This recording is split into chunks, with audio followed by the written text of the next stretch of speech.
Tu palabra es como aceite sobre mis heridas. Estás escuchando La Palabra de Verdad con el pastor Martín Portillo. Y el calor en el invierno. Tu palabra.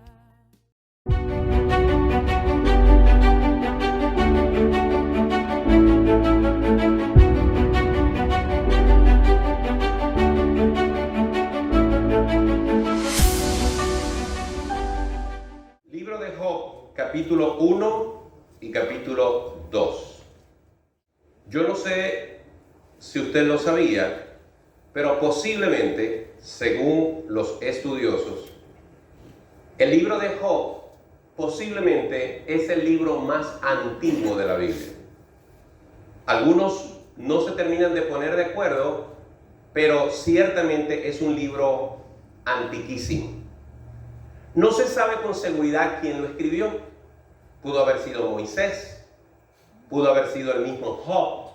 Incluso algunos piensan que pudo ser Salomón. El libro de Job es un libro que pudiéramos dividirlo en tres partes principales. El primer y segundo capítulo, el capítulo que va desde el capítulo 3 hasta el capítulo 41, y el último capítulo, que es el capítulo 42.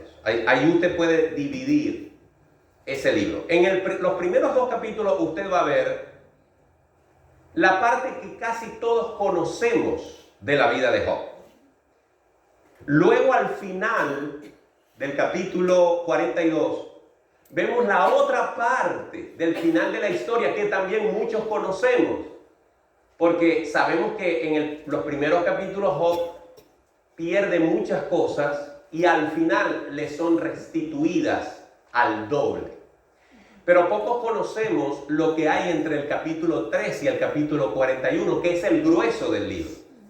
Sin embargo, hoy no vamos a hablar de esa parte, pero lo invito a que usted estudie no solamente la parte inicial y la parte final de Job, sino que también se aboque a leer y escudriñar el significado de lo que este libro completo tiene.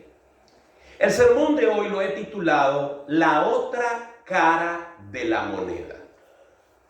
Los venezolanos, en especial los maravinos o maracuchos como yo, que somos de Maracaibo, no podemos vivir sin el queso. Si usted es de El Salvador, de Nicaragua, de Honduras, de México, de otro país, de Cuba, usted también tendrá sus apetitos por un alimento en particular. Ileana me ha dicho que no puede vivir sin leche, por ejemplo. ¿Ok? Y otros no podrán vivir sin el picante, en fin. Pero los venezolanos, los que somos de mi ciudad, Maracaibo, para nosotros el queso es fundamental. Pero es que el queso venezolano, y en especial el de mi ciudad, es un queso muy particular que usted aquí no lo va a conseguir. Quizás le va a causar un poco de escozor lo que yo voy a decir, pero para poder hacer el queso venezolano hay que usar una bacteria que cuaja la leche.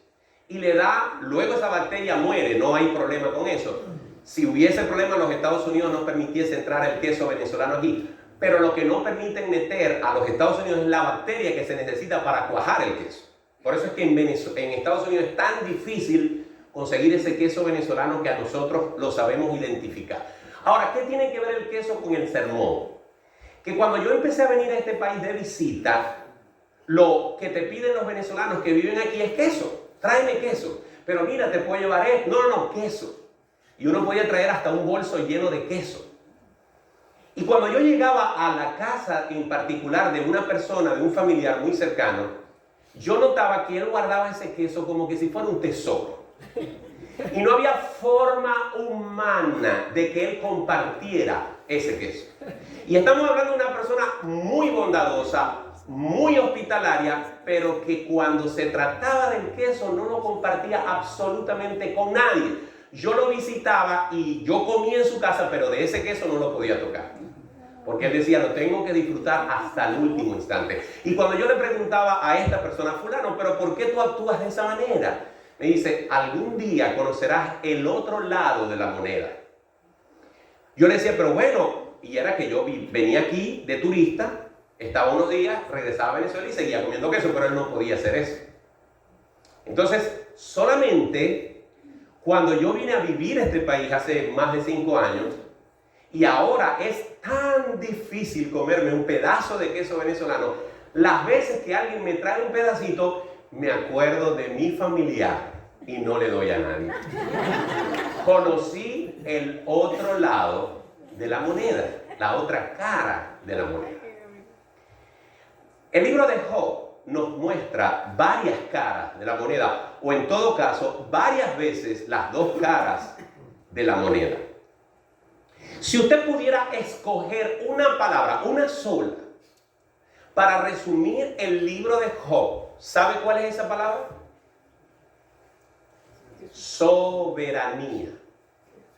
Dios es soberano. Dios es el dueño de todas las cosas. Hace como Él quiere, cuando Él quiere, donde Él quiere, con quien Él quiere. Esa es la palabra que resume el libro de Job. Notemos en el capítulo 1 y 2, que evidentemente no vamos a leer. Voy a hacer una sinopsis, un resumen de eso. Que el libro de Job nos presenta quién es Job. Nos describe, arranca el libro describiendo quién es Job. Hubo en tierra de Uz un varón llamado Job. Y este era hombre perfecto y recto, temeroso de Dios y apartado del mal.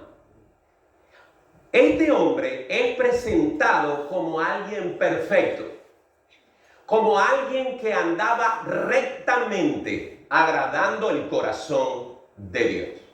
Sin embargo, tenía unos hijos. Y parece que sus hijos no eran muy obedientes. ¿Por qué?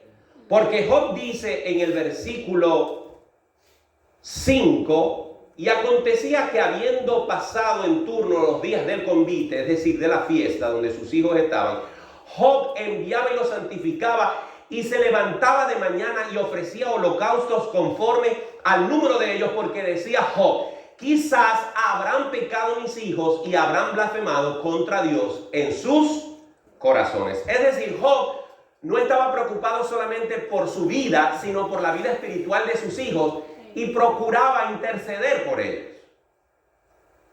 Dios es soberano y como soberano rey le debemos adoración, no importa cuál sea nuestra circunstancia. Job tenía claro eso. Job tenía claro que el que mandaba, el que merecía toda la gloria, toda la honra, toda la alabanza era Dios. Y hasta le preocupaba cómo sus hijos se podían comportar.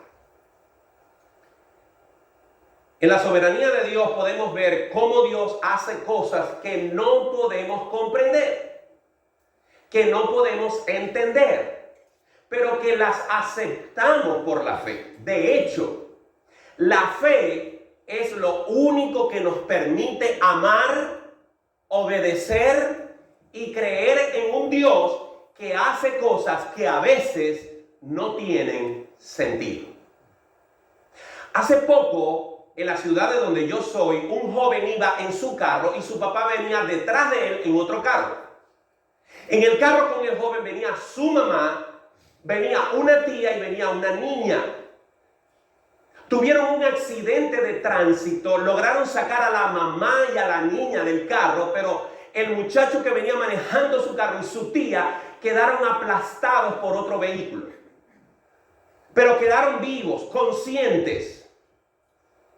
Luego el carro que los aplastó empezó a incendiarse y tomó fuego el carro donde estaba el joven y donde estaba su tía. Y frente a los ojos de su padre, de su madre y de su hermana, murieron carbonizados.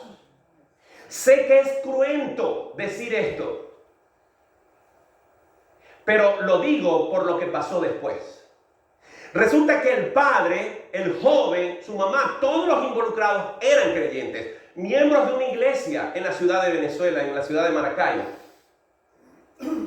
Cuando yo supe de la noticia y me puse en los pies de este hermano, me imaginaba cómo podía estar su corazón, de dolido, preguntándole a Dios, ¿por qué? ¿Por qué? ¿Por qué? Sin embargo, ¿cuál fue mi impresión cuando alguien me envió un video del padre del joven y de toda su familia adorando a Dios en la plaza pública de la urbanización donde vivían, dando gracias a Dios a pesar de la desgracia? Y diciendo, Señor, te damos gracias porque tu palabra dice que hay que dar gracias por lo bueno y por lo malo. Una persona que puede hacer eso en medio de la tragedia es alguien que comprende que Dios es soberano. Y que aunque no entendamos lo que estamos viviendo, hay una razón para eso. He querido destacar la calidad espiritual de Job, que era un hombre perfecto, recto, temeroso de Dios, apartado del mal, y oraba y se preocupaba por sus hijos. Ahora bien, en la soberanía de Dios, Dios le permite a Satanás pasar delante de él. Y Dios le muestra a Satanás que él tiene un varón perfecto en la tierra. Y le pregunta, ¿has visto a mi siervo Job? Y Satanás le contesta, yo he visto a tu siervo Job. ¿Has visto que es temeroso, perfecto, apartado del mal? Sí, lo he visto. Pero él hace eso porque tú lo tienes enriquecido, porque tú lo tienes prosperado, porque tú lo has bendecido con muchas propiedades. Quítale lo que tiene y verás que las razones para adorarte, las razones para buscarte, las razones para vivir de acuerdo a tu voluntad van a desaparecer. Y Dios en su soberanía le permite a Satanás hacer leña de la vida financiera de Job. Y no solamente de la vida financiera, sino también le quita los hijos. Ahora observemos cuando Job, después de recibir estas noticias, una tras otra, expresa lo siguiente. En el versículo 20, después que recibió todas las señales, todas las noticias de lo que había acontecido, uno tras otro iba llegando con malas noticias, dice el versículo 20 del capítulo 1, entonces Job se levantó y rasgó su manto y rasuró su cabeza y se postró en tierra y lloró y blasfemó y se quejó. No, él adoró. Cuando Abraham, Dios le pidió a su hijo, en su soberanía, después que le había dicho que de ese hijo él iba a tener descendencia como la arena del mar, un día Dios le dice a Abraham, ahora quiero que me sacrifiques a tu hijo. Y yo me imagino a Abraham preguntándose, ¿y cómo son las cosas entonces? Porque ahora lo quiere sacrificar. Pero Abraham no dijo nada. Tomó sus asnos, tomó sus criados, tomó su hijo, tomó todo y fue al sitio a sacrificar. Y cuando iba a subir, le dijo a los siervos, quédense aquí, el muchacho y yo iremos y adoraremos y volveremos a vosotros. Adorar a Dios mientras que todo está bien es prácticamente fácil. El problema es adorar a Dios en medio de la tragedia. Solamente los que entienden que Dios es soberano y que Él hace como Él quiere, cuando Él quiere, porque Él quiere, lo pueden entender. Otra cosa que quiero destacar como el otro lado de la moneda es que Dios lo sabe todo. Dios ve nuestra vida como una gran sábana, desde nuestro nacimiento hasta nuestra muerte. Dios no tiene que esperar que amanezca mañana para saber qué va a pasar en nuestra vida, ya Él lo sabe. Pero Satanás, con todo y que tiene mucho poder, no tiene esa omnisciencia. ¿Por qué Satanás le dijo a Dios, quítale todo lo que tiene para que veas cómo si te va a blasfemar. Porque Satanás creía en su mente finita, porque es una criatura, que Job iba a actuar de esa manera.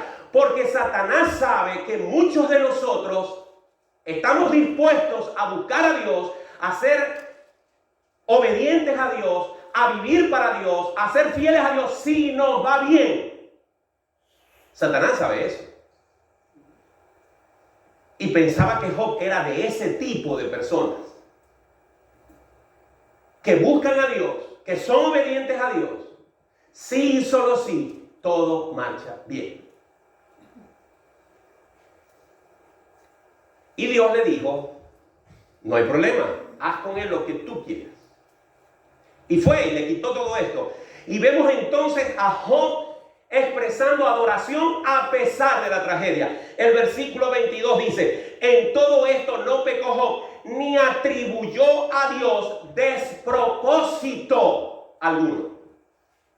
Es decir, Job tenía la madurez espiritual para entender que detrás de toda cosa, mala o buena, Dios tiene un plan para mí, porque yo lo amo y Él me ama a mí.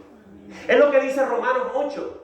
Y sabemos que a los que aman a Dios, todas las cosas les ayudan a bien. Esto es, a los que conforme a sus propósitos son llamados. Si tú amas a Dios, si tú amas obedecer a Dios, todo lo que acontezca en tu vida tiene un propósito, aunque tú no lo conozcas. Dios lo sabe todo, pero el otro lado de la cara de la moneda es que Satanás, aún con todo su poder, no sabe todas las cosas. Ahora,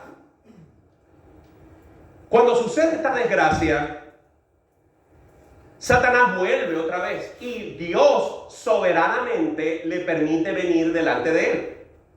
Y Dios le dice a Satanás, ¿no has considerado, no has visto a mi siervo Job, que a pesar de que me hiciste que lo arruinara sin causa, él ha retenido su integridad? Entonces Satanás le dice, claro, yo me equivoqué, estoy parafraseando, esto no lo dice la Biblia, yo me equivoqué, pero yo estoy seguro que ahora, si tú te metes con lo que a él realmente le importa, que es su salud, ahí sí vas a quebrar su orgullo, ahí sí vas a quebrar sus piernas y él va a proferir palabras contra ti. Hazlo para que veas. Y Dios le dijo, ok, hazlo, tócalo. Y Satanás fue. Y dice que Job, en un instante, se le presentó una lepra, una sarna, desde la coronilla hasta la punta de los dedos de sus pies. Y se rascaba con un tiesto. Ahora, imaginemos este cuadro. Un hombre ultra rico que de la noche a la mañana queda en la absoluta pobreza. Un hombre que tenía 10 hijos y de la noche a la mañana queda huérfano de hijos. Ni siquiera le quedó uno para consolarse. Ahora, este hombre, en medio de su dolor, de su tristeza por su pérdida, se ve que todo su cuerpo está lleno de llagas. Y como si eso fuera poco, como la cereza que va arriba del pastel, su esposa viene y le dice en el versículo 9 del capítulo 2. Entonces le dijo su mujer, ¿aún retienes tu integridad? Maldice a Dios y muérete. Cuando uno está en medio de la tristeza, no hay nada más valioso que un hombro que te abraza a llorar contigo. Y uno espera que en medio de la tragedia familiar, de parte de tu cónyuge, haya la misma solidaridad. Pero esta mujer no entendió el origen de la aflicción de Job. Las aflicciones vienen por dos razones. Las aflicciones vienen como consecuencia del pecado. Cuando tú desobedeces la palabra de Dios y tienes que cosechar lo que sembraste. Si estás pasando por una prueba difícil, si estás pasando por algo que atormenta tu alma, tu mente, tu corazón, tu cuerpo, pregúntate si posiblemente estás recibiendo la retribución a tu desobediencia. Saben, la gente cree y dice que Dios ama, que Dios no castiga, pero no han leído Hebreos donde dice que Dios al que ama castiga y azota a todo aquel que toma por hijo. Porque si no nos disciplinase, si no nos castigase, seríamos bastardos. Es decir, hijos fuera de la relación conyugal. Así que si Dios te ama y te has portado mal, Dios te va a perdonar. Pero no hay garantía de que la consecuencia de tu pecado te las puedas ahorrar. La Biblia dice, todo lo que el hombre sembrare, eso también cosechará. Pero ese no era el caso de Job. El caso de Job es que su aflicción tenía otro origen. Y es que a veces las aflicciones, los problemas, Dios las permite, escucha, para probar nuestra fe y mostrar su gloria.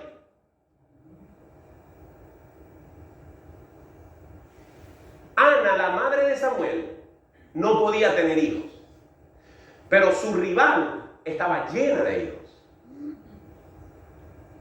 Y Ana clamó a Dios y Dios se acordó de ella y pudo tener hijos a Samuel y otros más. Y la Biblia está llena de casos de personas que han visto cómo Dios ha permitido que atraviesen por situaciones inexplicables que no son consecuencia del pecado, no son consecuencia de la desobediencia. Simplemente Dios decidió que así fuese. El ejemplo más contundente que te puedo dar, no porque no haya más, sino porque ese es el que me parece tremendamente contundente, es el caso de Marta, de María y de Lázaro. Jesús recibe la noticia que su amigo Lázaro está enfermo. Bastaba que Jesús desde donde estaba mandase una palabra de sanidad y Lázaro sanaría, pero no hizo eso. Bastaba que Jesús terminara lo que estaba haciendo y fuese hasta allá y lo sanase, pero Jesús no hizo eso. Incluso la Biblia nos dice en Juan 11 que Jesús decidió quedarse 2 días más después de recibir la noticia. Deliberadamente Jesús permitió que Lázaro muriese. Pero Jesús dijo, esta muerte es para la gloria de Dios. Mi querido hermano, si en este momento yo tuviera que terminar el sermón, no dejes de llevarte esto. Dios va a hacer contigo y conmigo como Él quiera. Si te portaste mal, vas a cosechar el resultado de tu maldad. Y si no te portaste mal y te pasó algo que tú no te buscaste, sino que Dios lo permitió, es porque Dios te quiere usar para su gloria. Y que el Dios de los cielos me quiera usar para su gloria, basta para que yo diga como dijo Job, Jehová dio, Jehová quitó, sea el nombre de Jehová bendito. Pero la mujer de Job no entendió eso. Y esa es la otra cara de la moneda. Que el esposo, el marido, el sacerdote del hogar, entendía que su integridad, entendía que su fidelidad a Dios no estaba condicionada a las situaciones que él viviese, sino que su fidelidad a Dios estaba solamente sujeta al amor, al temor, a la reverencia que él sentía por el Dios de los cielos. La mujer de Job no. La mujer de Job posiblemente amaba a Dios. La mujer de Job posiblemente le gustaba adorar a Dios. La mujer de Job estaba contenta con tener un marido que amaba a Dios. La mujer posiblemente también oraba.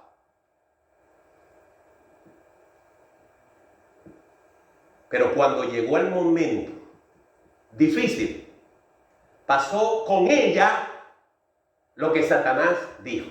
Con Job no, pero con la mujer sí. Maldice a Dios y muérete. En otras palabras, no seas estúpido. No sigas adorando, no sigas bendiciendo, no sigas exaltando, no sigas dándole gracias a un Dios que te trata así. Maldice a ese Dios y muérete, acaba con tu vida.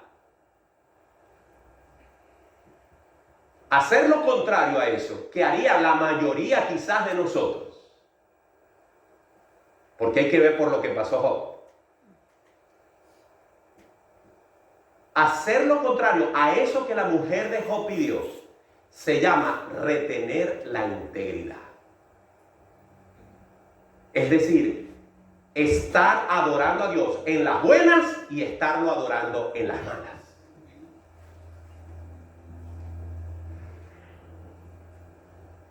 La respuesta de Job a su mujer es esta.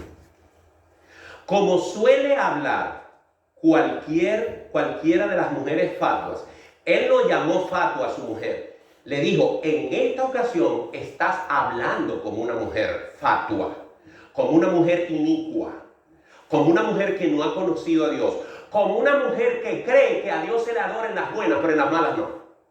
Y se lo expresa de esta manera, que ha sido un versículo que a los predicadores de la prosperidad lo detestan. Este versículo nunca lo van a escuchar en la iglesia de Guillermo Maldonado. Nunca lo van a escuchar en una predicación de Cash Luna. Jamás se lo van a oír en la boca a Benny Hinn. Nunca. ¿Qué? Dice Job. ¿Qué? ¿Recibiremos de Dios el bien y el mal no lo recibiremos? En todo esto no pecó Job con sus labios. Dios no es el autor del mal. Él es perfecta bondad. Él es perfecta justicia. Pero Dios en su soberanía ha trazado límites donde el hombre, incluso Satanás, puede actuar con cierta libertad. Vuelvo a repetirlo. Dios en su soberanía ha establecido límites en los cuales el hombre, incluso Satanás, pueden tener cierta libertad para actuar. Si no fuese así, Satanás no hubiese pecado en el cielo. Si no fuese así, los ángeles que estaban con Satanás no hubiesen caído con él. Si no fuese así, Eva no hubiese podido comer del árbol que estaba expresamente prohibido y recibir el castigo que Dios había advertido. Porque Dios es soberano, pero nos deja un marco de acción donde Él sabe lo que va a pasar, Él sabe lo que va a acontecer, pero deja en nosotros la responsabilidad de actuar bien o mal.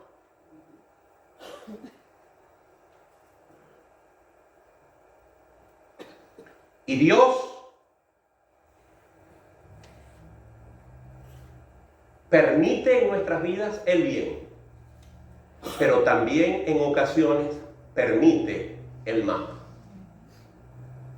¿Por qué? ¿Por qué Dios permite el mal?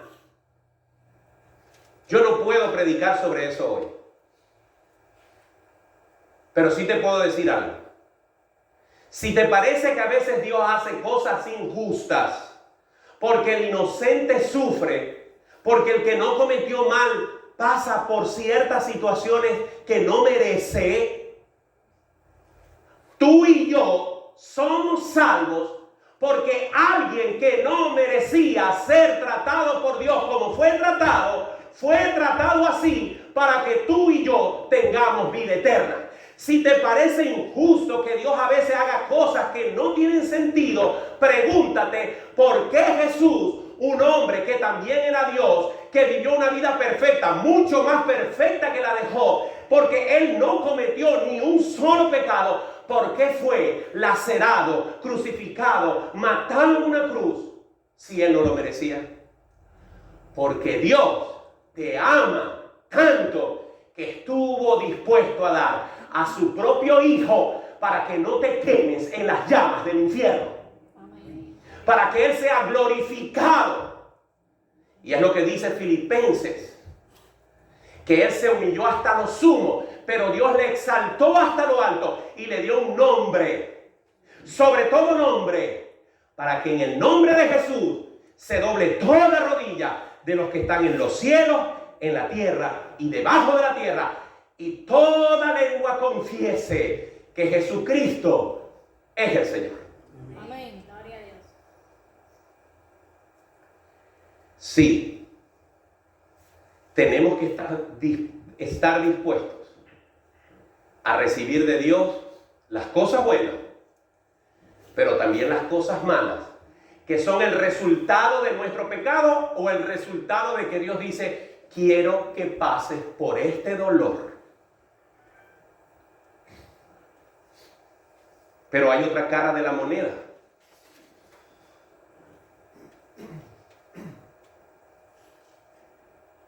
Y esto nos lleva a una pregunta.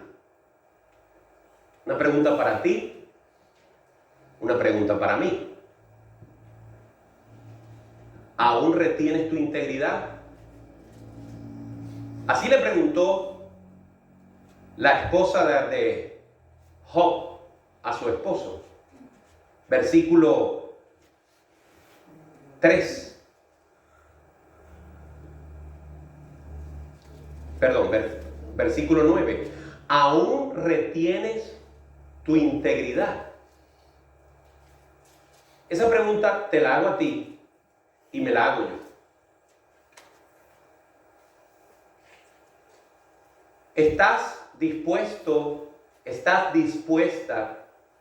a seguir proclamando que eres cristiano, cristiana? ¿Estás dispuesta a seguir diciendo que crees en Dios, que amas a Dios, que obedeces a Dios, aun cuando Él te meta en el horno de la prueba?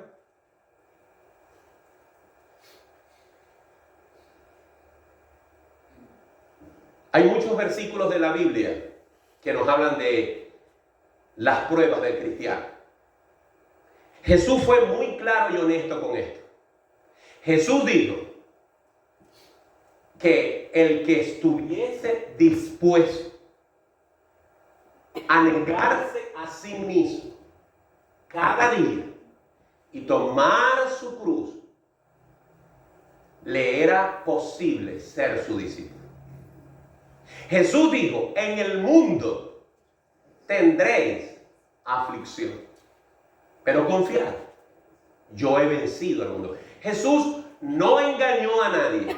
Jesús no te está engañando hoy.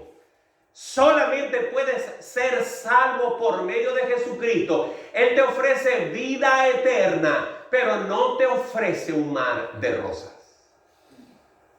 Lo que sí te ofrece es estar contigo en medio de la tormenta. Primera a los Corintios, capítulo 10, verso 13 dice, no os ha sobrevenido ninguna tentación, ninguna prueba, ninguna dificultad que no sea humana. Pero fiel es Dios, que no os dejará ser tentados, no os dejará ser probado más de lo que podéis resistir, sino que dará también juntamente con la tentación, con la prueba, la salida para que podáis soportar.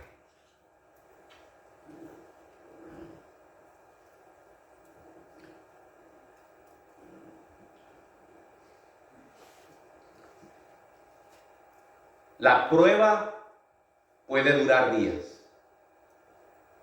La prueba puede durar meses.